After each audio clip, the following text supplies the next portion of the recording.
à la subir, uniquement à la subir, car à corriger, on n'irait nulle part.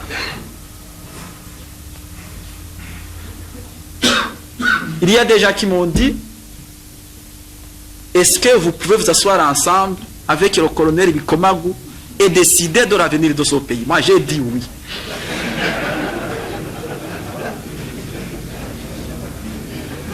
Et je vous dis qu'il y en a qui me disaient, vous êtes fou ou vous êtes suicidaire. Fait réel. Certainement que parmi vous, ou dans votre corps, il y en a qui se demandent si le discours que je vous tiens n'est pas un discours politique qui trompe. Certainement qu'il y en a qui le pensent. Et la question a été posée.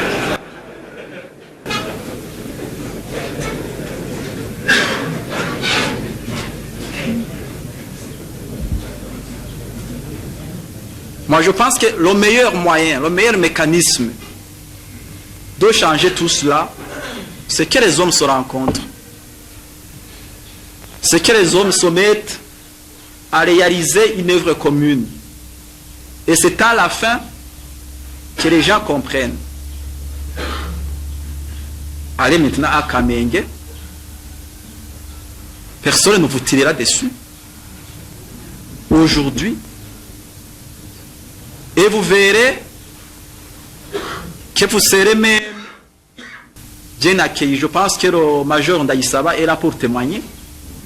Il peut y avoir des problèmes qui subsistent, mais quand il y a des actions palpables, concrètes, qui rompent justement ce carcan de méfiance, en tout cas, il y a des boulots qui sautent, obligatoirement. Le discours que je vous ai fait ici fera sauter pas mal de boulots. Je le pressens déjà. Chez vous, comme chez la population.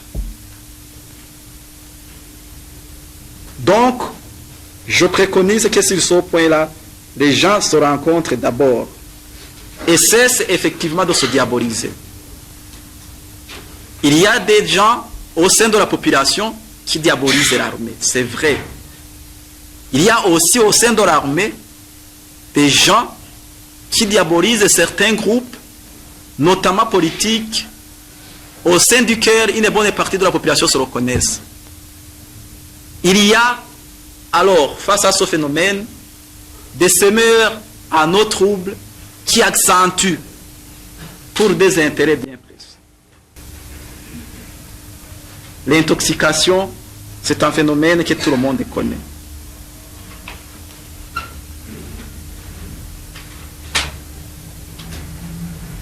Vous avez alors parlé de cette réalité qui a existé avant comme après la campagne. Bon, essayons d'expliquer encore une fois ici. Et l'explication que je vais vous donner m'a été partagée avec quelqu'un, je ne sais pas s'il est dans la salle d'entre vous, dans un cadre que je ne préciserai pas. Jusque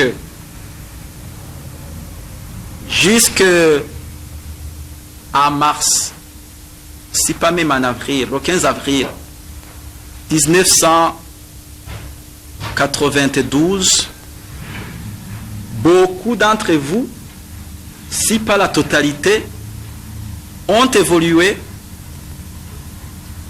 avec leur assentiment ou par force au sein de l'ancien parti unique. Ils ont travaillé, ils ont collaboré, ou ils ont été amenés à travailler politiquement dans ce cadre du parti unique. Les ordres qui étaient confectionnés étaient originaires, politiquement du moins, de cadres dirigeants de ce parti unique,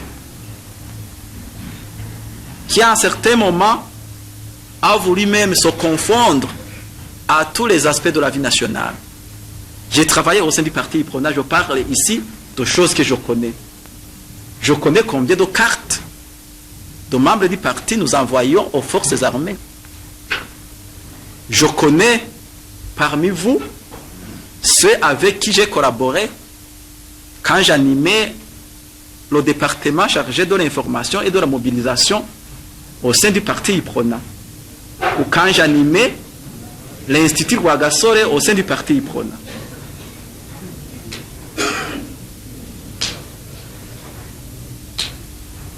Ça, c'est une première chose. Donc, encore, qui, bon malgré, s'est trouvé historiquement, pendant plus de 25 ans, évoluant sous la houlette d'une organisation politique unique. Puis subitement, 25 ans, 26 ans après, le multipartisme est ouvert au pays. N'oubliez pas ce qui avait été dit quand il s'agissait de débattre sur l'avènement du multipartisme ici. Les uns ont dit, si les partis reviennent, c'est la catastrophe dans ce pays.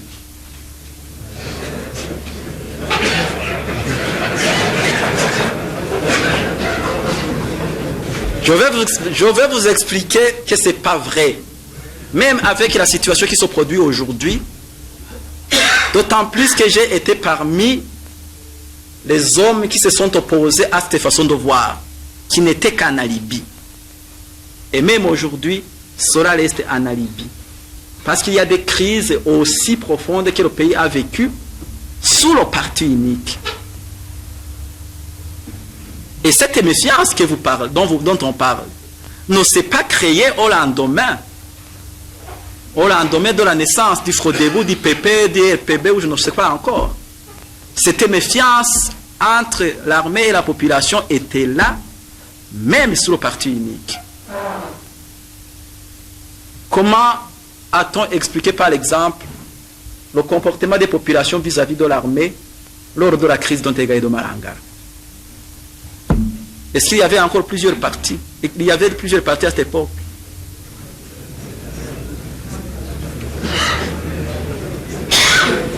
Ah non. Bon. Alors, je pense qu'ici, il faut effectivement qu'on se dise la vérité. Il y a des gens qui ont senti, et c'est ici où il faut vraiment lancer le défi. Il y a des gens qui ont senti que l'armée peut être une entrave à leur épanouissement politique. D'un côté. Il y a d'autres, je l'ai dit tout à l'heure, qui même avec l'avènement des partis, ont essayé d'accentuer sauf c'est de méfiance. Je parie qu'il y en a aussi parmi vous qui ont eu des inquiétudes, que l'avènement d'un multipartisme pouvait quelque peu être inquiétant quant à leur carrière. Ce n'est pas vrai ça. Mais sinon, comment se sont développées ces théories de volonté effrénée du FRODEBU, par exemple, de démolir complètement l'armée. D'où que ça vienne, ça crée des inquiétudes. Que cela soit vrai ou pas, ça crée des inquiétudes. Et ça crée des méfiances. Ça, c'est une autre explication. Et c'est pourquoi je dis aux gens, mais parlez-vous, exprimez-vous, donnez-vous des gages mutuels. Cela ne changera pas parce qu'un président quelconque va toujours clamer haut sur les toits qu'il faut que cette méfiance cesse.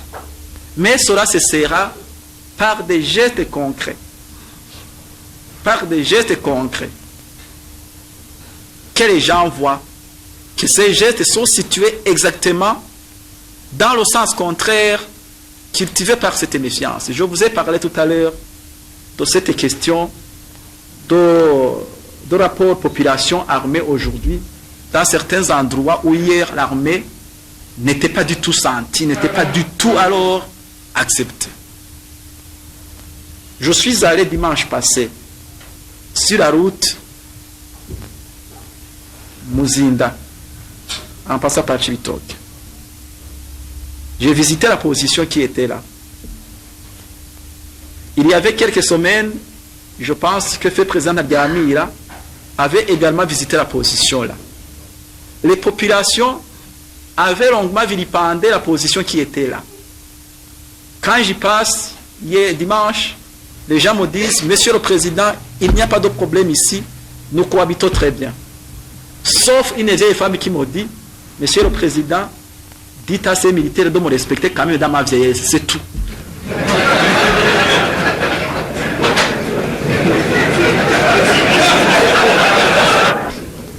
Cela veut dire que quand l'homme politique, par exemple, passe pour casser son carcan, là, il a des signes, il a des clignotants à présenter et à dire non, quand même, ce que vous dites n'est pas vrai. Regardez, par exemple, on donne des exemples concrets, palpables. Et ça marche bien. Mais évidemment, il faut effectivement que les hommes politiques s'y engagent.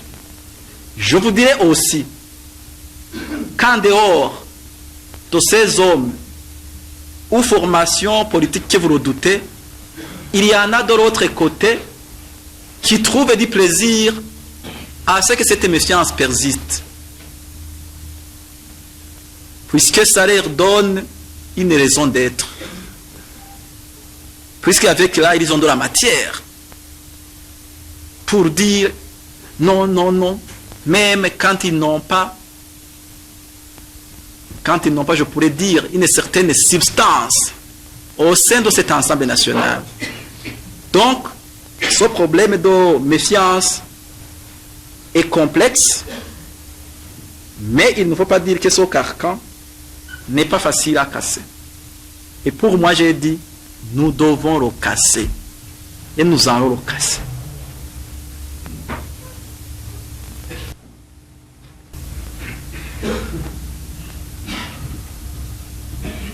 Vous avez dit qu'il y a au niveau politique un discours qui change, et je viens de dire qu'il y a également des actions qui changent. Alors, il y en a qui s'étonnent qu'il y ait encore certains discours, certains papiers, bon, et cela pour dire, est-ce que l'évolution est évidente? Ici, il suffit de se l'amener à la dialectique. C'est tout simple. Un phénomène évolue. Et il faut vous dire que dans le domaine social et dans le domaine politique, il est très rare, si pas impossible, qu'il y ait une évolution linéaire. Il y a toujours une évolution en dents d'os. Il y en a qui, dans le sens du changement, courent beaucoup plus rapidement que d'autres. Il y en a d'autres qui ne sont forts que dans une course de fond. Il y en a d'autres qui sont comme paralysés, qui ne peuvent pas avancer. Et c'est normal alors qu'aujourd'hui, à peine cette action engagée, l'on constate qu'il y a des vestiges qui restent. Même demain, il en restera. Ne vous en faites pas, même d'ici 10 ans, on trouvera des gens qui vilipendent l'armée, qu'on trouvait aussi bien dans la population civile que dans la population militaire. En France ou ailleurs, où ces problèmes n'existent pas. Est-ce qu'il n'y a pas déjà qui vilipendent l'armée? Il y en a. Mais ce qui est important ici, c'est que ce phénomène de vilipendeur, si ça se dit, aille en se réduisant. Mais on ne peut pas vous tromper pour vous dire qu'il n'y en aura plus à un certain moment. Non. Comme vous ne pouvez pas me dire qu'à l'armée, il n'y aura plus de gens qui ait des comportements ou des appréhensions répréhensibles.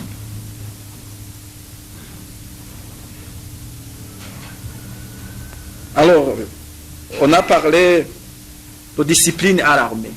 Je pense que justement, l'armée doit se distinguer par rapport à ces autres groupes par une discipline. C'est ça qui a toujours d'ailleurs distingué les armées des autres organisations sociales. La discipline. Et vous savez qu'à un certain moment, il y a même dans l'histoire des partis qui se sont organisés sur base de la discipline militaire. Et ces partis ont pu se maintenir artificiellement dans des sociétés uniquement grâce à la discipline et non à la politique menée. Regardez les partis communistes. Ils ont une discipline de fer. Quand le chef décide, c'est ça que tout le monde doit appliquer, depuis le bureau politique jusqu'au plus simple des militants. Quand le bureau politique décide que celui qui touche 50 000 francs par mois devra verser la moitié au parti, c'est exécuté. Si ce n'est pas exécuté, c'est l'épuration. Vous en avez entendu parler. Donc, la discipline a son sens. Mais il ne faut pas que la discipline soit contraignante. Il faut que ce soit une discipline, effectivement, qui soit due à l'impératif de garder le corps sain. Et encore ne peut être gardé sain en lui-même. Sa bonne santé doit avoir des répercussions dans la vie sociale, dans la vie politique s'il le faut. Donc la discipline, je pense que c'est un atout que vous avez par rapport aux autres. Il faut l'exploiter. Et ceux qui disent à tort ou à raison que l'armée est indisciplinée, l'armée ne peut lui opposer autre chose que la discipline. Des critiques, il y en a, et il y en aura toujours. Mais il ne faut pas que les critiques découragent, surtout en ce moment où on fait un nouveau décollage. Parce qu'effectivement, si on se limitait aux critiques, je pense qu'il y aurait très peu d'entreprises en matière politique qui seraient menées. Je vous dis que si je me limitais aux critiques qui sont faites, je ne serais pas venu ici. Parce qu'il y en a qui m'ont dit que je vais perdre mon temps. Oui. Bon, je les écoute, j'entends les critiques, j'endosse, je fais ce qui me paraît bon, et demain, c'est avec le résultat que je vais dire, voilà, monsieur, ce que j'ai récolté. Et vous qui m'avez critiqué, vous qui êtes resté stationnaire, qu'est-ce que vous savez?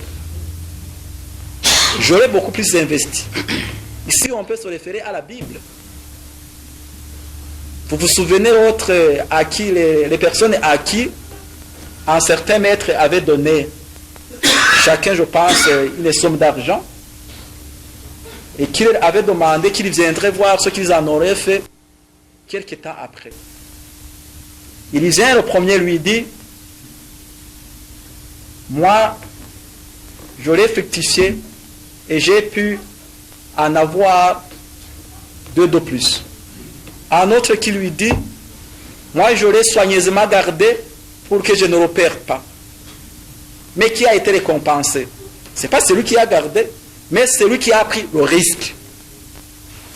Et là, s'il fallait faire de la philosophie économique, vous voyez combien le capitalisme est même ancré dans la Bible. Puisque la logique capitaliste, c'est une logique de risque pour le profit. Vous ne risquez rien, vous n'aurez rien. Et les militaires, vous le savez, vous risquez votre vie des fois pour protéger un territoire. Ou quand il faut conquérir, vous risquez votre vie pour conquérir. Vous risquez votre vie pour amener l'ordre. Donc il y a risque partout quand on veut faire de bonnes choses. Et la peur ne paye pas. Et je vous assure qu'il y a beaucoup de gens qui ont peur des fois d'aborder des problèmes quand même ces problèmes les semblent cruciaux. Il y a même des gens qui perdent comme ça leur famille uniquement par peur.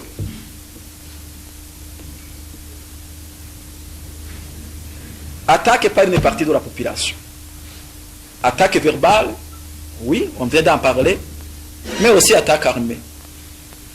C'est pourquoi je vous ai donné l'autorisation d'aller désarmer la population qui n'a pas le droit de porter les armes. Parce que cela paraissait être un phénomène extrêmement dangereux. Ici, vraiment, je ne fais pas beaucoup de commentaires. Sinon, j'aurais dit, avec peut-être tout l'aura que j'ai,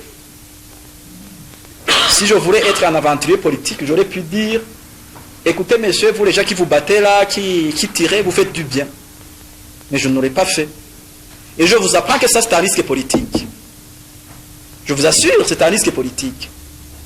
Et je le fais parce que je sais qu'il y a moyen de capitaliser. Par contre, celui qui agit autrement ne capitalise rien.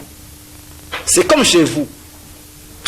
S'il y en a qui passent encore, qu'ils peuvent avoir droit au soleil, je l'ai dit dans le discours, en faisant des coups d'État, ils font de mauvais investissements. Et pour eux, et pour le pays. Mais par contre, s'il y en a qui s'adaptent bien aux mutations, comme le ministre l'a dit, comme je l'ai dit, aux mutations exigées par la situation actuelle, ceux-là investissent bien, et pour eux et pour le pays. Donc ici, l'adaptation est à demander à tout le monde. Analogie entre le Rwanda et le Burundi. Alors là, je voudrais vous dire qu'il faut que les gens y aillent avec attention. Il y a un pays qui s'appelle le Rwanda et il y a un pays qui s'appelle le Burundi. Et ce simple fait d'appellation montre qu'il y a de la différence. Il y en a qui ont essayé de les fusionner par force, ils ne l'ont pas pu. Parce qu'il y a des différences. Le Rwanda n'est pas le Burundi, et le Burundi n'est pas le Rwanda. On a toujours dit que les problèmes qui se trouvent au Burundi sont similaires à ceux du Rwanda. Moi, je dis non. Je le dis parce que j'ai la chance, ou la malchance, peut-être parce qu'à ce moment-là, ce n'était pas dans de bonnes conditions, j'ai la chance de connaître les deux pays. Plus ou moins en détail. Beaucoup plus évidemment pour le Burundi que pour le Rwanda, c'est normal parce que il y a de cela 10 ans que j'ai quitté ce pays. Il y a beaucoup de différences entre le Rwanda et le Burundi.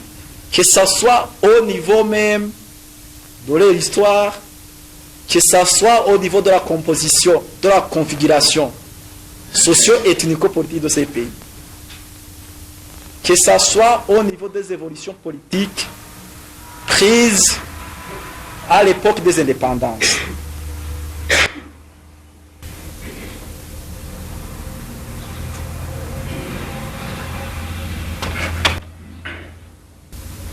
Alors, face à ces périodes de crise que connaissent les deux pays, il y en a effectivement qui font des confusions. Et les confusions, je vais commencer à les donner à travers les rumeurs que j'ai entendues qui circuleraient à l'armée. Il y en aurait qui disent, et même dans les partis politiques, qu'il ne faudrait pas qu'au Burundi on crée l'unité pour la sécurité des institutions, parce que cette unité pourrait se comporter comme se comportait la garde présidentielle rwandaise. Est-ce que cela n'a pas été dit parmi vous? Oui. Et dans les populations. Mais pourquoi diantre les Burundais et les Rwandais ont cette paresse, excusez-moi, de nous chercher à expliquer leurs problèmes que par rapport à ceux des autres? Je vous pose une question. Est-ce que si demain, il y avait par exemple un événement qui ferait que le Rwanda soit effacé de la carte, est-ce que automatiquement les problèmes que nous avons au Burundi finiraient? Est-ce qu'il finirait? Même les problèmes politiques. Moi, je dis non. Et même si le Rwanda reste ce qu'il est, si les Burundais veulent résoudre les problèmes avec honnêteté, ils les résoudront malgré les problèmes qu'il y a au Rwanda. Ça, c'est sûr et certain. La preuve, aujourd'hui, ils sont en train de se battre très sérieusement. Nous, on est en train plutôt de désamorcer la bombe. Pourquoi est-ce qu'on n'a pas pris ce chemin qu'ils ont pris? C'est que quand même, nous avons chez nous des ingrédients, justement des éléments qui nous différencient.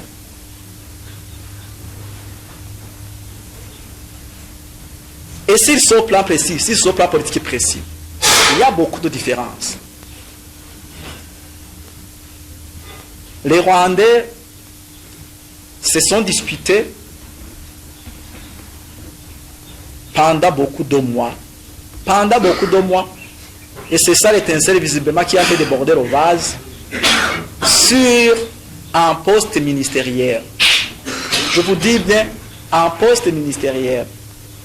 Ils se sont disputés pendant 2 mois sur 2 sièges à l'Assemblée nationale.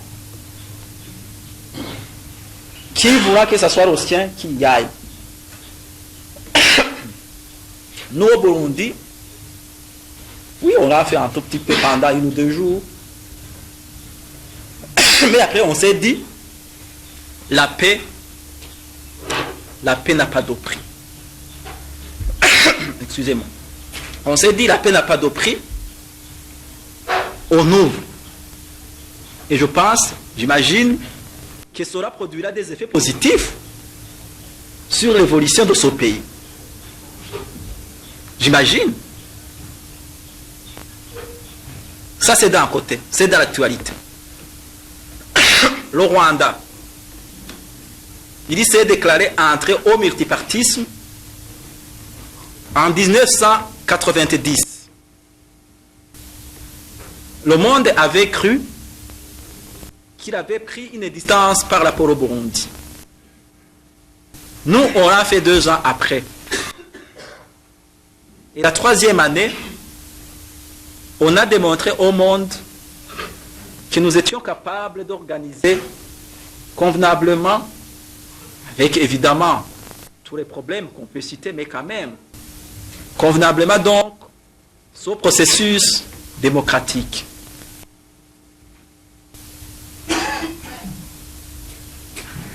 Le Rwanda, à l'époque, piétinait encore. En 1993.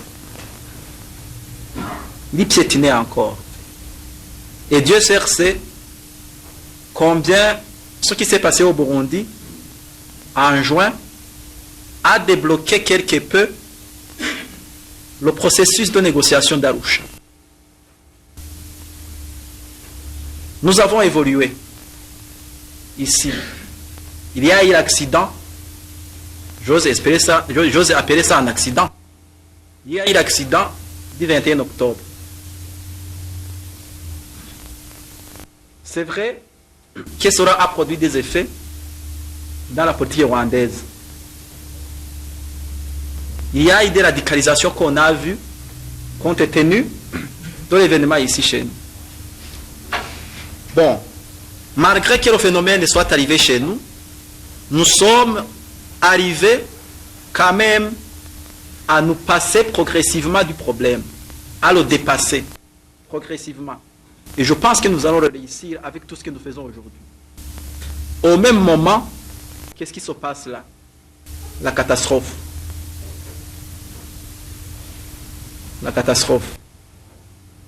Donc, ici, je voudrais vous dire qu'il ne faut pas que les Burundais cherchent toujours à expliquer des situations internes par des éléments exogènes.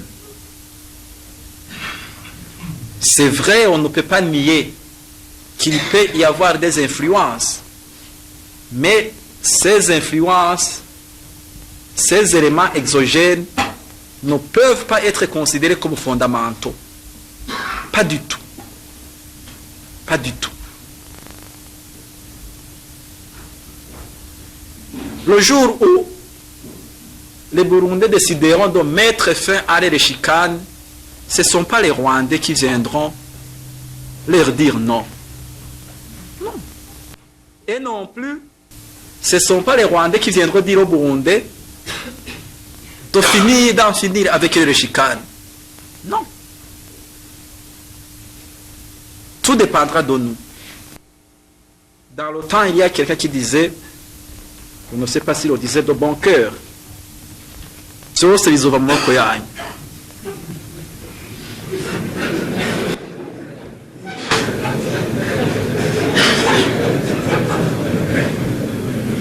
et moi je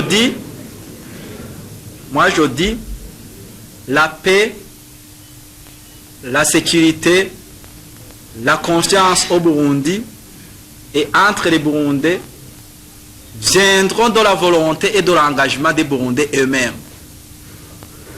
Abandi bose bazoza basahiriza gusa. Si les Burundais veulent la guerre, ils vont la voir. Si les Burundais veulent la paix, ils vont certainement la voir.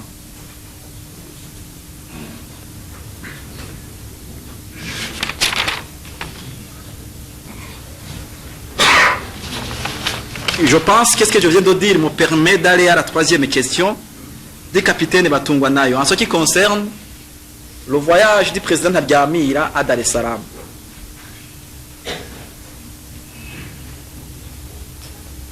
Je pense que la question n'a pas été posée innocemment. Vous m'excuserez. Ceci parce que la presse nationale, la presse privée surtout, a beaucoup parlé de ce voyage à Dar es Salaam. C'est dommage que les éléments filmés aient disparu avec les personnalités burundaises qui ont disparu dans cet accident. Les cassettes étaient ramenées par le ministre Simbizi.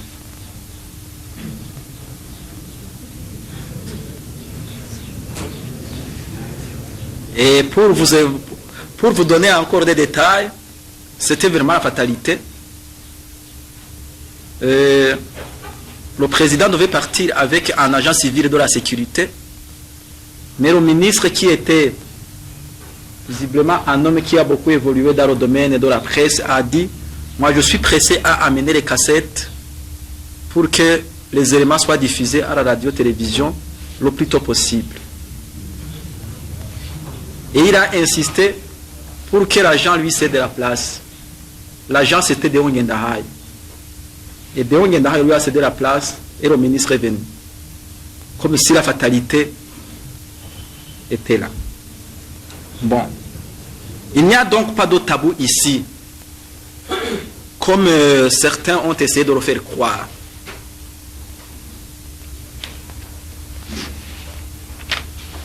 La visite du président Ntaryamira à Dar es Salaam doit être fixée dans son contexte. Face à la crise burundaise, face à la crise rwandaise, il y a eu des inquiétudes qui ont été exprimées par des voisins du Burundi et du Rwanda. L'initiative de ce sommet de Dar es Salaam émane d'abord du président ougandais, Yoweri Museveni. Si vous lisez la presse tanzanienne, vous verrez que c'est une proposition qu'il a faite, je pense, vers la fin du mois de mars, début avril. Je le dis aussi parce que j'ai eu l'occasion de le rencontrer à la veille de ce sommet, de rencontrer le président Museveni. Et là aussi, il y a eu des spéculations. Les gens ont dit: qu'est-ce qui amène M. Ntibantunganya chez Museveni? Je vous apprends que Museveni me considère comme un ami aujourd'hui. devait réunir au départ beaucoup de chefs d'État de la sous-région. À part les deux concernés, burundais et rwandais, il y avait également le président Mobutu qui avait été invité, le président Chiluba qui avait été également invité, le président kenyan, je ne sais plus si le Zimbabwe était invité, il semble que le Zimbabwe était aussi invité. Et ce sommet devait aider les deux pays à encourager les deux chefs d'État à chercher rapidement des solutions à leurs problèmes. Et si encore une fois vous lisez la presse, vous constaterez qu'à un certain moment, visiblement, du moins presque j'ai lu, le président a été sévère à l'endroit, par exemple, du président rwandais. Pour dire, il faut absolument le mettre de l'ordre dans votre pays. Du côté du Burundi, encouragement, d'après les éléments que j'ai pu recueillir, parce que vous voyez que les principales sources sont disparues, encouragement à sortir de la crise. Beaucoup ont dit que le président Ntaryamira était allé négocier la démolition de l'armée. Oui. Beaucoup ont dit. Mais comme je vous l'ai dit, est-ce qu'il y a un seul pays dans le monde qui peut accepter d'aller démolir une armée d'un pays quand il n'y voit aucun intérêt? Quel intérêt la Tanzanie a à démolir l'armée burundaise? Moi, je pose la question. Quel intérêt la Tanzanie a? Et d'ailleurs, je vous dis ici que peut-être l'histoire démontrera qu'il y a dans ce pays certains esprits malveillants qui sont toujours tentés de présenter les choses dans le sens justement de la diabolisation. Ce n'est pas un secret. Ce n'est pas un secret. La Tanzanie est fortement préoccupée par les problèmes que nous vivons. Comme elle est préoccupée par les problèmes qui sont vécus au Rwanda. Et vous aurez entendu qu'il y a même des déclarations qui ont été faites par les autorités tanzaniennes. Qu'elles voudraient que cette crise burundaise termine, que les Burundais prennent toutes les responsabilités, parce que la persistance de cette crise pèse non seulement sur l'économie du pays, mais aussi sur sa sécurité. Sur sa sécurité. Je pense qu'il y a des témoins ici qui peuvent le dire. Dernièrement, le chef d'état-major de l'armée a rencontré son homologue tanzanien. Je crois qu'ils ont eu le temps de parler de tout cela. Le Premier ministre vient de l'Afrique du Sud. Il a eu l'occasion de rencontrer longuement le président Moïse. Ils en ont parlé.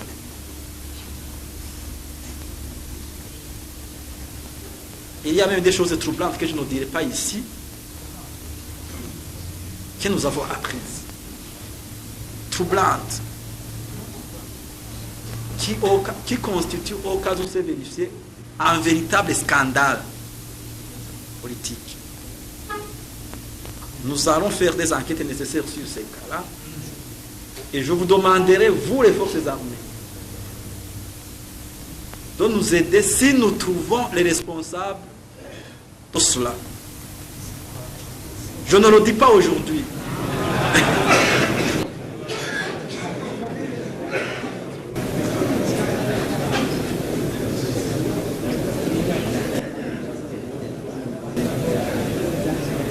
Parce que pour nous, cela constitue franchement, en diplomatie, cela constitue franchement un acte, un causus belli, un acte de guerre, je vous assure.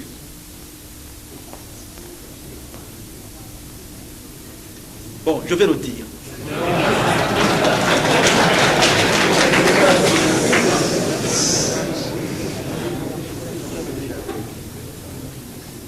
Le président Moïni s'est plaint. Et vous savez, quand un chef d'État se plaint de lui-même, c'est grave. C'est plaint que le gouvernement burundais lui aurait écrit pour se plaindre que la Tanzanie allait attaquer le Burundi avec la bénédiction de la France. Et le président Moïni a affirmé que ce document provenait de la présidence de la République. Or, cette présidence est assurée par intérim par moi depuis le 12 avril. Et le document en question qui est mentionné daterait de la mi-avril. Qui a écrit ce document? C'est pas moi. Vous entendez ça? Je pense qu'au niveau de l'armée, vous comprenez que l'acte est grave. Et certainement, je suis en train de penser que ça doit être cela qui a fait que l'état-major tanzanien cherche à rencontrer notre état-major ici. Vous voyez combien il y a des esprits malveillants qui peuvent nous entraîner dans des situations qu'on ne veut pas. Nous allons vérifier ça, mais dans tous les cas, je demanderai que si nous trouvons les responsables et aidez-nous à les trouver, franchement, toute la nation entière se ligue pour les désavouer. Parce que cela fait une honte pour notre pays. Je vais devoir écrire une lettre d'excuse pour un tort qu'on n'a pas commis, ou d'explication pour un tort qu'on n'a pas commis. Donc vous voyez qu'autour de toutes ces questions-là, il y a de la spéculation qui est faite.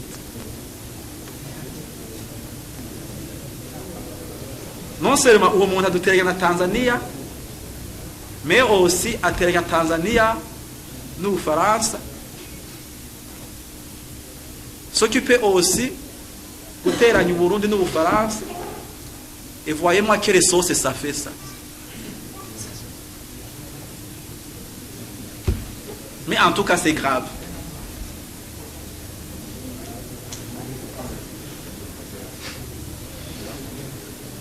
Alors, qu'est-ce qui est sorti de ce sommet de Dar es Salaam?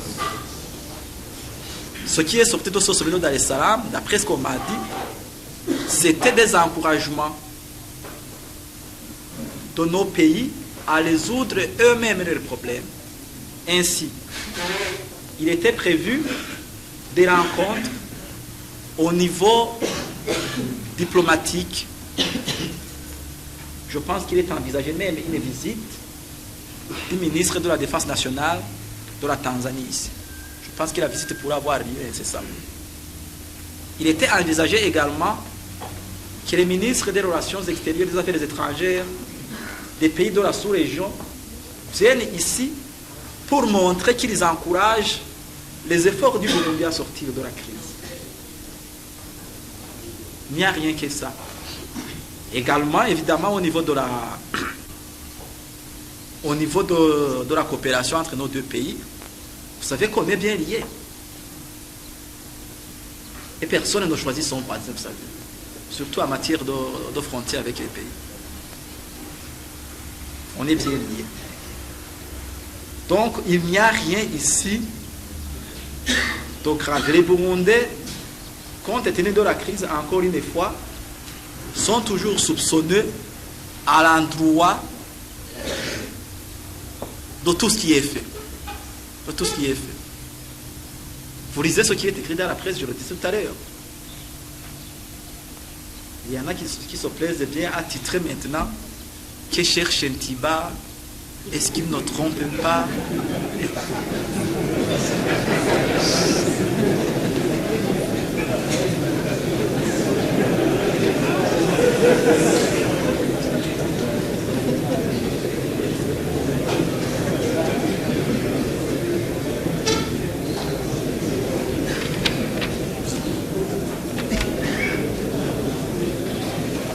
J'en viens maintenant à l'intervention du Major Sinzo Iheb, notamment dans sa deuxième partie.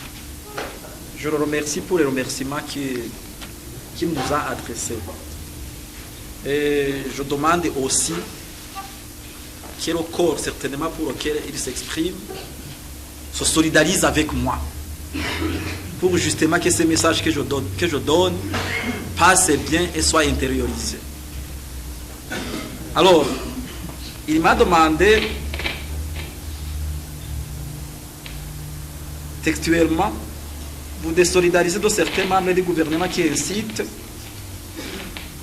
à la destruction de la nation burundaise et certains membres de votre parti.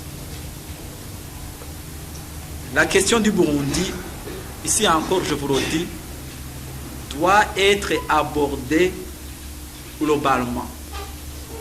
On ne peut pas l'aborder sectoriellement. Nous devons nous désolidariser, ceux qui veulent que la paix et la sécurité règnent dans ce pays, doivent se désolidariser de tous les pécheurs à notre route, de tous les éléments, partout où ils sont, qui s'opposent justement à ce processus. Partout. Le président de la République aurait bon se désolidariser de ses membres du gouvernement ou de ses membres de son parti. Si à l'armée, moi j'ai dit, je vais dire la vérité aujourd'hui, si à l'armée, vous ne vous désolidarisez pas vous aussi de certains parmi vous, il y en a, il ne faut pas dire, il y en a, de certains parmi vous, qui ne rêvent que de voir les choses changer dans un sens quelconque, ça ne marchera pas. Si au sein du monde des affaires, l'on ne se désolidarise pas des éléments qui passent dans le même sens, ça ne marchera pas. Si au sein des autres partis politiques, l'on ne se désolidarise pas de ceux qui ont toujours tendance à mettre le feu aux poudres, l'on ne marchera pas du tout, l'on n'avancera pas. Si au sein de nos jeunes, les jeunes ne se désolidarisent pas de ceux qui pillent, de ceux qui tuent, de ceux qui brûlent, ça ne marchera pas. Ça ne marchera pas. Nous devons, à l'échelle nationale, nous désolidariser de tous, partout où ils sont, qui veulent entraîner ce pays dans la catastrophe. Et ils sont partout. Le virus est partout. Il est dans les partis, il est dans la jeunesse, il est dans le monde civil. Et tenez-vous bien, il est aussi dans le monde religieux.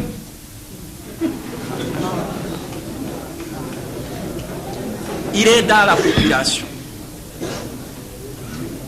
C'est une maladie nationale. Il n'y a aucun corps aujourd'hui qui peut se prétendre être sain. Tout le monde, on est malade et on doit se faire soigner tous et nous devons nous soigner tous.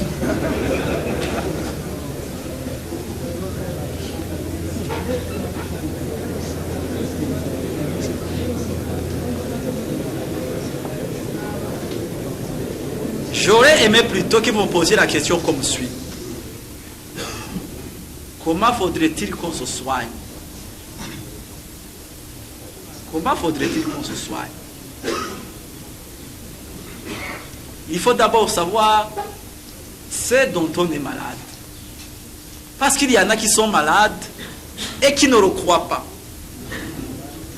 Qui vont le croire le jour où ils vont se voir s'écrouler. Oui. Qui se plaisent même des fois à voir plutôt l'autre malade et à lui dire, toi tu es malade, alors que peut-être il est plus malade que lui. Mais ce n'est pas pour excuser personne. Ici, je ne veux excuser personne. ni les gens de mon parti, ni les gens du gouvernement.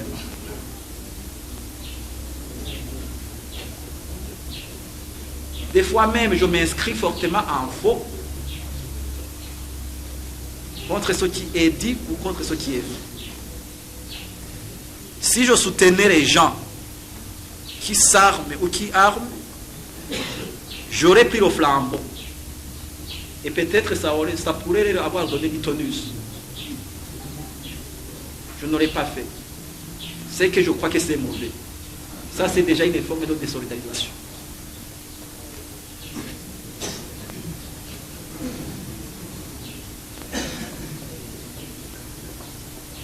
Je n'aurais jamais permis qu'il y ait une action quelconque engagée dans le cadre du désarmement. Je l'ai fait. C'est que je crois que c'est mauvais. Et c'est une forme de désolidarisation. Je vais vous faire un secret en politique.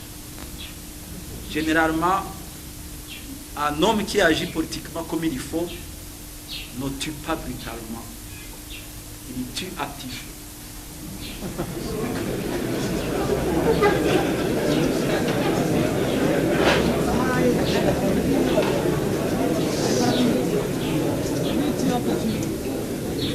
Comprendra qui veut comprendre.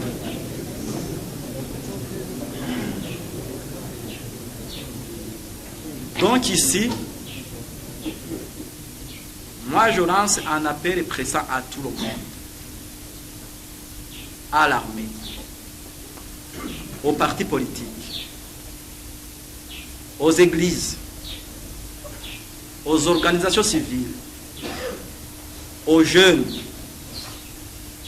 aux femmes, aux hommes d'affaires, aux riches et aux pauvres. Si tout ce monde-là, partout où il est, ne se désolidarise pas tous ensemble contre les éléments qui nous amènent aujourd'hui vers des lendemains incertains, eh bien, on peut tomber dans ces lendemains incertains. Si le président, aujourd'hui ou demain, ne jouit pas du soutien visible, fort, de tous ces corps, ce n'est pas parce qu'il se sera désolidarisé de ces éléments que vous mentionnez que le pays va marcher. Non. Non. La preuve, je ne suis pas solidaire de ces gens-là. Je ne le suis pas. Sinon, j'aurais pris le chemin qu'ils ont pris. Et le fait que je ne marche pas avec eux, le fait que je vous tienne ce discours si ouvert, je pense, moi je vous ai ouvert mon cœur, j'aimerais que vous m'ouvriez aussi les vôtres. Je pense que les choses iront. Parce qu'ici, le problème qu'il y a dans ce pays, c'est que les gens ont tendance à croire que le mauvais c'est l'autre. Parmi ces gens-là, avec lesquels vous me demandez de me désolidarisé, il y en a qui disent qu'ils font ce qu'ils font parce que de l'autre côté, disons-nous la vérité, à l'armée, il y a des choses qui ne marchent.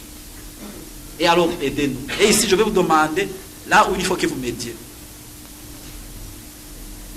Aidez-moi à enlever les arguments à ces gens. Et quels sont ces arguments qu'ils avancent? Vous les connaissez certainement. Les gens disent, nous nous sommes armés parce que l'armée a été incapable d'arrêter les putschistes qui nous ont tués un président élu. Vous n'aurez pas encore entendu. Mais faites-moi vite ce travail. Et vous allez voir combien il sera très facile de nettoyer partout dans la maison. De nettoyer partout, ça sera facile. Ou alors de ramener dans l'ordre. Les gens disent, nous nous armons parce que nous nous sentons non sécurisés par ceux-là même qui devraient nous sécuriser. Démontrer toujours au contraire. Et cet argument va tomber. Et ça va permettre à l'homme politique, qui doit être au-dessus de tout, surtout quand il est président de la République, ça va lui donner une marge de manœuvre suffisante. Parce qu'un président de la République, il ne faut pas qu'il y ait encore quelqu'un qui essaie de l'accaparer ou qui essaie de le marginaliser. Sinon, ça ne marche pas. Ça crée automatiquement un déséquilibre. Ça crée automatiquement un déséquilibre. Vous avez appris dans les années 1970 quel type de diplomatie menait Kissinger. Ce qu'on a appelé la diplomatie à petits pas. Et cette diplomatie a été payante. Cette diplomatie a été payante pas à celui qui l'a initié, Kissinger, notamment en ce qui concerne le conflit du Moyen-Orient. Les résultats ont été atteints quelques années plus tard par quelqu'un d'autre qui n'était pas de son parti d'ailleurs. N'est-ce pas le président Carter qui a fait rencontrer ce qui a été un fait historique et suivi de par le monde? N'est-ce pas justement Jimmy Carter qui a fait rencontrer le président Sadat et le premier ministre israélien Menachem Begin? Mais cela avait commencé depuis longtemps, à petits pas.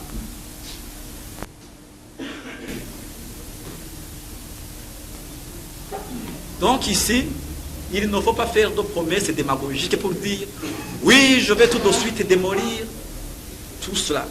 Ça serait exactement entrer dans la logique de ceux qui disent que pour soigner l'armée avec l'état qu'elle est là, il faut la démolir. Non. Donc, il faut y aller progressivement. D'abord, les Burundais doivent nous offrir suffisamment de force. Si cette force on n'aura pas, on ne pourra rien. Ah, je vous le dis sincèrement. Voilà, c'est la réponse que je voulais donner sur cette question. La désolidarisation est là.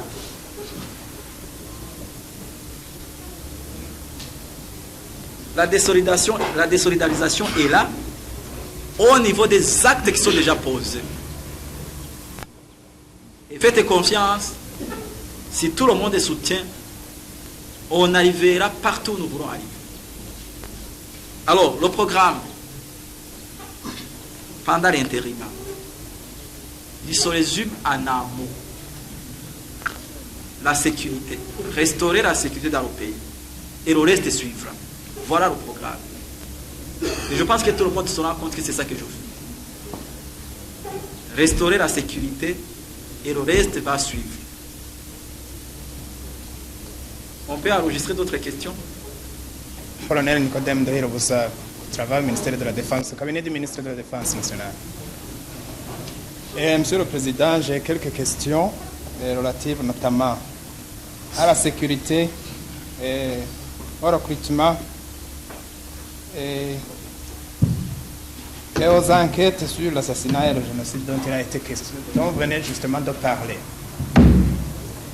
Et s'agissant du premier point, qui est le désarmement, nous saluons effectivement votre volonté politique qui a été affichée et on remarque que l'opération a déjà commencé, mais vous avez justement souligné que dans cette opération, il faut effectivement l'usage d'une trilogie, opération, force de l'ordre et administration.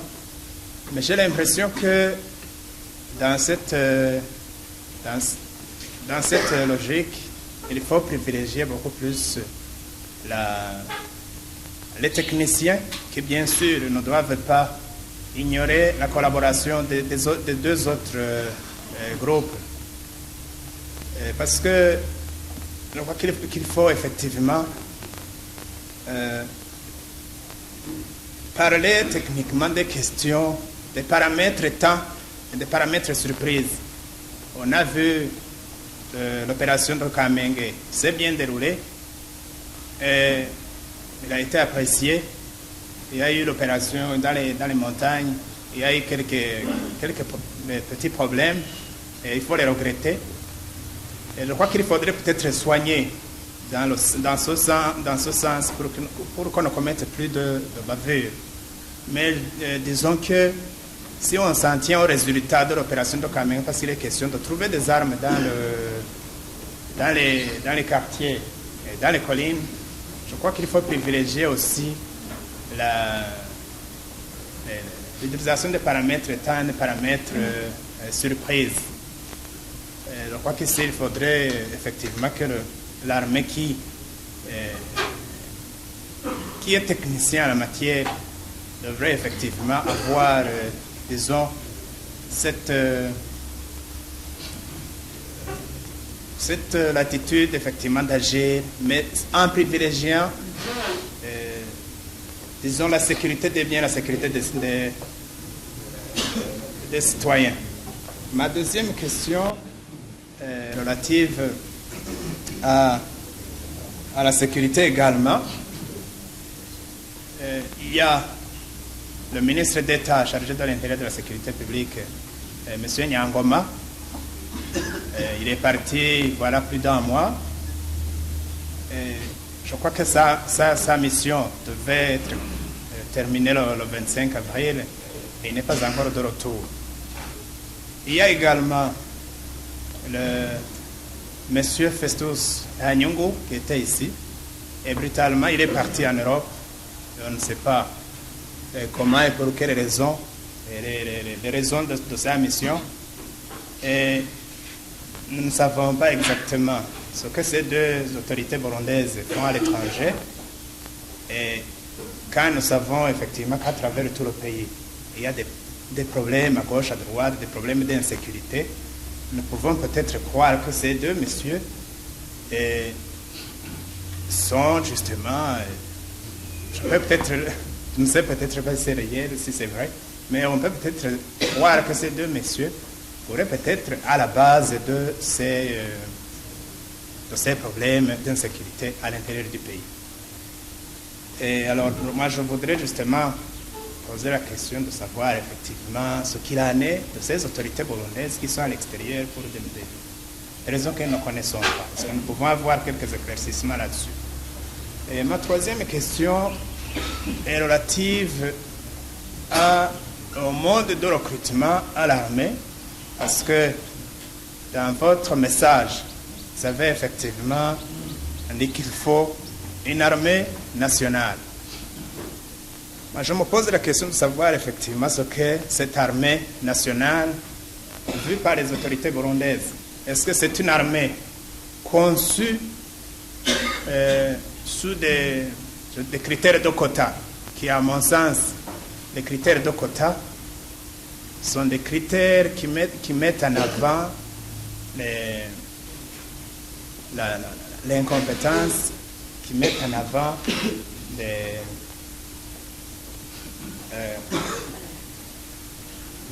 sont des critères qui ne sont pas de nature à promouvoir une armée performante et compétente.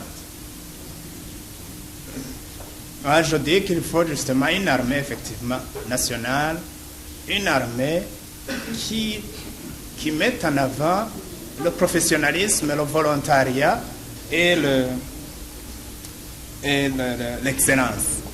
Alors moi, j'ai l'impression qu'au niveau du pouvoir, vous êtes en train justement de favoriser, au cours de cette période justement, vous êtes en train de favoriser cet état de choses. Actuellement, les écoles se sont vidées d'élèves Hutus. Et j'ai l'impression qu'il n'y a vraiment pas d'actions qui sont entamées, qui sont menées pour ramener ces élèves-là dans les écoles. Et à un certain moment, on nous disait justement qu'il y avait même des jeunes qui étaient partis pour s'entraîner à l'étranger. Alors je me demande si justement ce n'est peut-être pas une façon de voiler, de dire voilà, on entraîne une force à l'étranger pour après, disons, favoriser une intégration d'une autre force qui viendrait de l'extérieur. Et nous venons finalement de voir par exemple du Rwanda que ce genre de choses n'a pas encore réussi. Alors je ne sais pas si c'est de cette façon de voir les choses qui risquent d'être produites ici chez nous. Et au niveau du recrutement justement, si nous ne favorisons pas les élèves de toutes les ethnies à fréquenter les écoles, nous risquons justement d'assister toujours à des recrutements, je dirais, biaisés. Alors, moi, je me pose justement la question de savoir quels sont vraiment les efforts qui sont fournis par le pouvoir en place pour harmoniser l'instruction dans les écoles secondaires et même à l'université.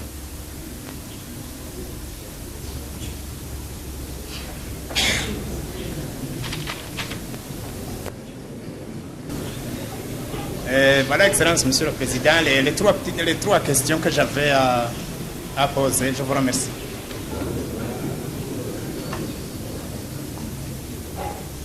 Major Ouassa de l'Inspection générale au ministère de la Défense.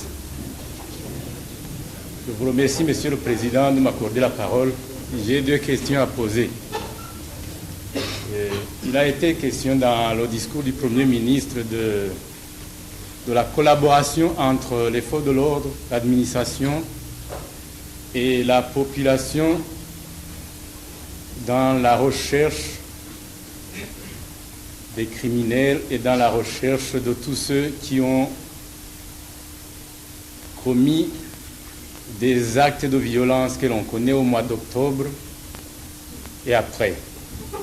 Jusqu'ici, on ne voit pas que l'exercice du pouvoir judiciaire existe. On ne voit pas dans les faits, malgré les plaintes dûment déposées dans les instances judiciaires habilitées, notamment dans les parquets, on ne remarque pas de début d'exécution. Et quand bien même il y aurait quelque part un début d'exécution, par-ci par-là, on note des interférences dans l'exercice courant de la justice, où on remarque obstruction d'une manière ou d'une autre, avec un interventionnisme qui déboute les instances judiciaires dûment habilitées. Quels sont les mécanismes, Monsieur le Président, qui sont mis en place pour assurer l'exercice légal de la justice et ne pas assurer l'impunité du crime? C'était là ma première question. Ma deuxième question, au niveau du recrutement des fonctionnaires, tout comme au niveau du recrutement des forces armées, il y a des procédures qui sont mises en place pour que la transparence, la justice et l'équité soient observées partout.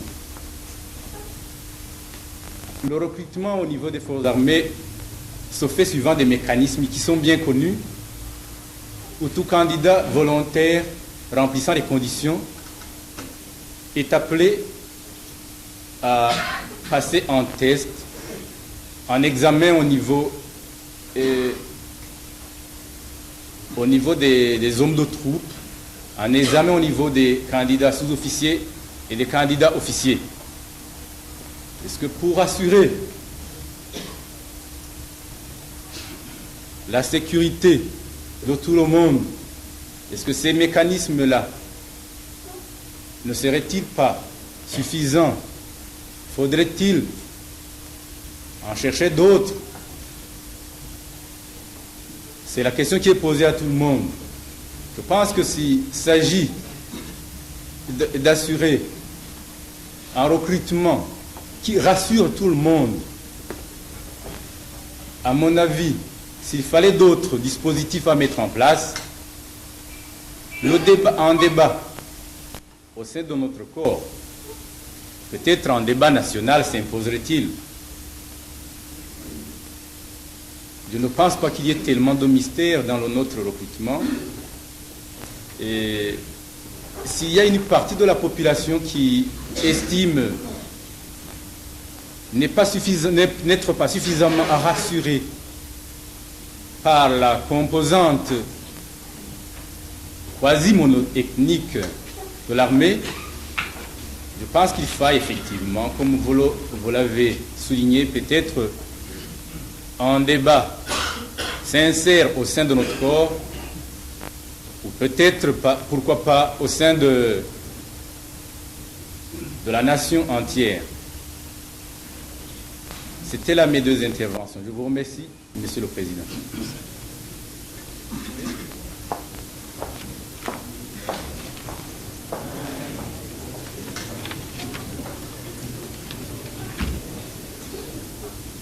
Je vous remercie, Excellence, Monsieur le Président. Vous allez m'excuser si je reviens sur une question qui a déjà été posée par au moins 3 intervenants et que, à mon sens, vous n'avez pas entièrement répondu. Il s'agit de la façon dont sera mise en place l'institution présidentielle. Vous avez dit que si les Burundais le veulent et que s'il y a la sécurité, cela ne pose pas de problème. Moi, je crois que la façon dont sera élu le futur président fait partie intégrante de la sécurité. Et je crois que c'est une question principale. Il faut que le pays, que les Burundais sachent le plus tôt possible comment sera mis en place celui qui va les gouverner pour une période de 5 ans. Vous avez vu, Monsieur le Président, ce qui s'est passé, par exemple, lors de la révocation de la Cour constitutionnelle. Il y a eu tout de suite après des journées villes mortes, ce qui n'a pas du tout alors renforcé la sécurité dans le pays. Au contraire, ce qui est en train de se passer par ici, par là, des petits putschs manqués, moi je crois que cela peut aussi provenir de ce que tout le monde croit que personne ne s'occupe de cette question et qu'on peut se mettre là, que la place est vacante. Je crois donc, Monsieur le Président, que c'est quand même... Je reviens donc sur cette question, je crois qu'elle est principale. Notre Constitution, malheureusement, bloque un peu le processus... il est difficile, c'est vrai, de faire comme le prévoit la Constitution, d'organiser des élections. Mais il y a bon nombre de Burundais qui pensent que ce n'est pas impossible. Il est, c'est vrai, plus commode, disons, de faire comme avant, de faire élire le président de la République par l'Assemblée nationale. Mais il y a bon nombre de Burundais qui trouvent que cette formule n'est pas la bonne. Il y a peut-être d'autres formules. Je crois, Monsieur le Président, qu'il serait quand même bon que le peuple sache comment sera élu, comment sera mis en place celui qui va le gouverner pour les 5 prochaines années. Je crois que ça fait partie de la sécurité. Je crois que ce n'est pas une question secondaire. Je vous remercie, Monsieur le Président. Capitaine Mouchouar de l'état-major gendarmerie. Et je vous remercie, Excellence, Monsieur le Président de la République. Et dans votre speech, vous avez parlé du débat national qui est envisagé. Et Excellence, Monsieur le Président, c'est une très bonne chose parce que de ce débat peut-être sortira certains garde-fous qu'il faudra, je proposerai que peut-être les garde-fous qui sortiront de ce débat national soient insinués dans la constitution burundaise afin que les deux communautés Hutu-Tutsi au Burundi cohabitent pacifiquement.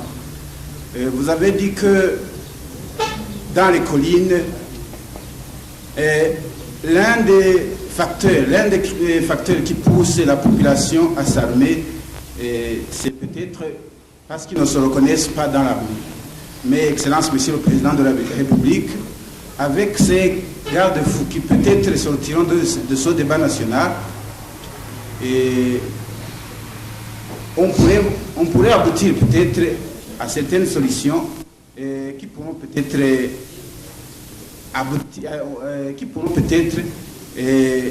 déboucher à à ce que vous souhaitez à l'armée. Mais, Excellence, Monsieur le Président,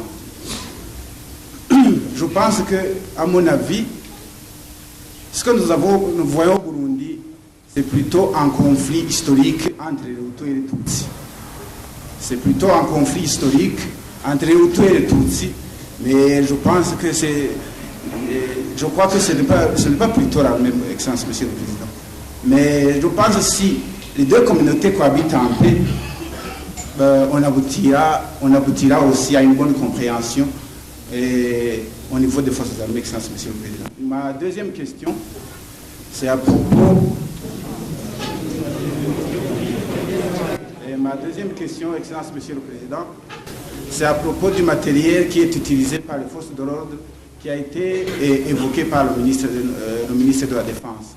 Vous n'avez pas donné des solutions, Excellence, Monsieur le Président de la République. Je vous remercie. Président, de m'accorder la parole. Et j'ai 3 petites questions. Et je commencerai d'abord à vous demander, du moins à ce que j'ai compris, qu'au sein du Frodebou, il y a une dissension, ce qui entraîne une division au sein de ce parti. Alors, ma question est la suivante. Quel est le rapport de force entre les durs et les modérés du Frodebou? Et dans la même ligne, vous nous avez parlé au cours de vos explications aux questions posées que le parti Frodebou a des mécanismes de concertation très rapides. Cela m'a fait penser à réfléchir à une question que je me suis toujours posée, surtout, du moins en ce qui me concerne, dans les tournées de pacification à l'intérieur du pays. On a constaté qu'il y a réellement un vide politique sur le terrain. Je peux aussi m'expliquer, il y a manque d'encadrement et d'explications suffisantes, convaincantes à la population. Et cela est dû, je pense, à beaucoup de choses. Maintenant, les partis politiques ont abandonné leurs membres, que ce soit Frodebou, IPRONA, PP, RPP, etc. Et le problème rencontré sur le terrain, c'est que le personnel administratif, là je parle du gouverneur, des administrateurs, des chefs de zone, des chefs de secteur, jusqu'à la base, ne sont pas à mesure justement d'expliquer à la population comment rétablir la confiance entre l'armée et la population. Entre la population et l'administration. Entendez par la population, je parlerai des Tutsis qui ne croient plus en leur chef. Je ne dis pas tous, mais une partie des chefs administratifs. Ma question est la suivante concernant ce point. On parle toujours des acquis du 1er juin. Est-ce qu'il n'est pas grand temps que certains de ces chefs administratifs perdent ces acquis et nommer d'autres qui sont capables et qui sont acceptés par l'ensemble de la population? Et ma troisième question concerne le développement des milices. On parle des milices, on parle des bandes armées. Alors je me pose des questions. Qui sont ces milices? Qui sont ces bandes armées? Est-ce le Parpehutu? Est-ce le Florina? Est-ce les milices du Frodebu et les DIR, entre parenthèses? Peut-être avec ces partis de la mouvance présidentielle. Et j'ai déjà posé la question, qu'est-ce que ça signifie J'ai debout? J'ai posé la question lors d'une rencontre avec Madame le Premier ministre Kinigi, qui était accompagnée par le ministre Nyangoma. Je n'ai pas été satisfait de son explication, parce qu'en définissant J'ai debout, il a dit J'ai debout, c'est comme gérer, c'est comme l'IFB, c'est comme. Alors que, je ne sais pas si je me trompe, est-ce que, d'abord, qu'est-ce que c'est J'ai debout? Deuxièmement, comme j'ai toujours posé la question, est-ce que J'ai debout a des statuts ou était en voie d'avoir des statuts ou est en voie d'avoir son statut? Est-ce qu'il n'y a pas d'implication de J'ai debout dans ces actes terroristes? Une autre sous-question concernant cette question, en définitive, qui arme la population? Moi, je me suis répondu toujours par des interrogations. Est-ce le pouvoir actuel qui arme la population? Est-ce que c'est l'herdir du Frodebu? Est-ce que ce sont les pays étrangers? Ce sont toujours des interrogations. J'aimerais que vous puissiez nous donner des éclaircissements là-dessus. Et une autre sous-question, ça concerne, je dirais, l'utilisation des forces de l'ordre. Quand nous allons sur le terrain, nous essayons de convaincre à la population, victime du mensonge, qu'à l'armée, il n'y a pas de Hutu. Nous leur montrons même parmi des détachements qui sont sur le terrain qu'il y a des Hutus, mais que c'est difficile de les reconnaître. Nous expliquons même en disant que même les chefs administratifs, en commençant par le gouverneur, jusque même si le Nyumbakoumi demandait une permanence militaire des forces de l'ordre, qu'on pouvait en donner. On essaie d'expliquer toujours à cette population-là que réellement c'est une tromperie, c'est une tricherie.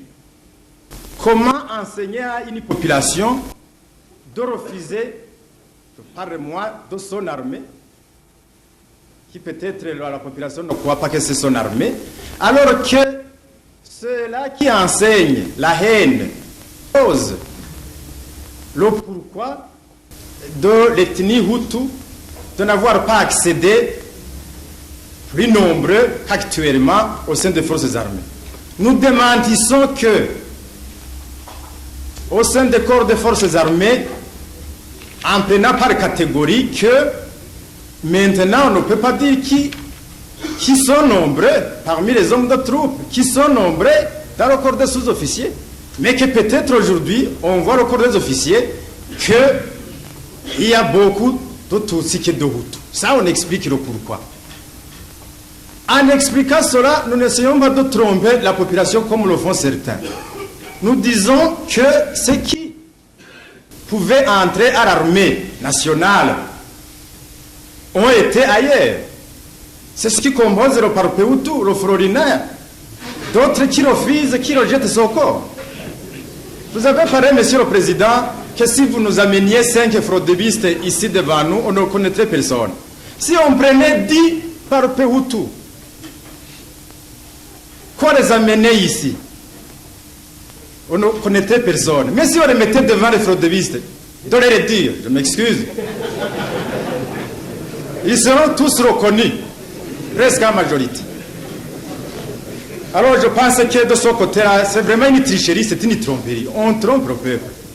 On le constate parce que quand l'officier qui est devant la population, quand il explique sans tricher et qu'il voit que toutes les autorités administratives, du gouverneur jusqu'au chef de zone, il secoue la tête en disant oui, et cette population se regarde dans les yeux, sachant que parmi ces gens-là, il y a ceux qui prêchaient la diabolisation des forces de l'ordre. Alors, je voudrais arriver à ceci, qu'il faut réellement demander à ces encadreurs au niveau de cette population-là, ces élites du peuple, qu'ils descendent sur le terrain. C'est un constat qu'on voit sur le terrain. Vous allez me dire que peut-être il y a des descentes à gauche, à droite, et des ministres, même de vous, Monsieur le Président, mais je pense que ça ne suffit pas. Pour vraiment casser cet enseignement-là, pour ramener cette confiance entre l'armée et le peuple, nous pensons aussi que ces élites du peuple ont quelque chose à donner, une contribution qui serait significative. Bien sûr, nous aussi, nous devons nous comporter comme de vrais militaires du pays, que nous défendons toute la population sans distinction ethnique. Et je voudrais terminer par une petite question. C'est concernant la santé financière du pays. Monsieur le Président, comment se comportent les finances de l'État? Je vous remercie.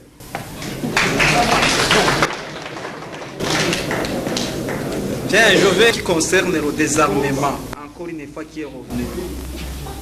Il faut rappeler que le désarmement ne constitue pas, je l'ai dit, une fin en soi.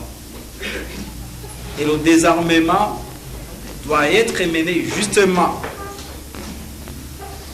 de la manière que les différents partenaires concernés voient, constatent et vivent que c'est une opération qu'ils mènent communément à leur faveur d'abord, puis ensuite à la faveur de toute la nation. Et vous savez, vous venez de le dire vous-même, dans une société aussi grippée ethniquement que la nôtre, il faut à chaque geste politique, à chaque geste administratif, prendre toutes les précautions nécessaires qui ne puissent pas permettre une exploitation négative et quelconque. Je vous dis, si l'armée seule s'engage dans une opération de désarmement, je pense qu'on en a longuement parlé avec le chef d'état-major de l'armée et le ministre de la Défense, quand il s'est agi de discuter cette question, dans une zone fortement habitée par des Hutus, si elle s'y engage seule, compte tenu de tout ce que vous avez dit, eh bien,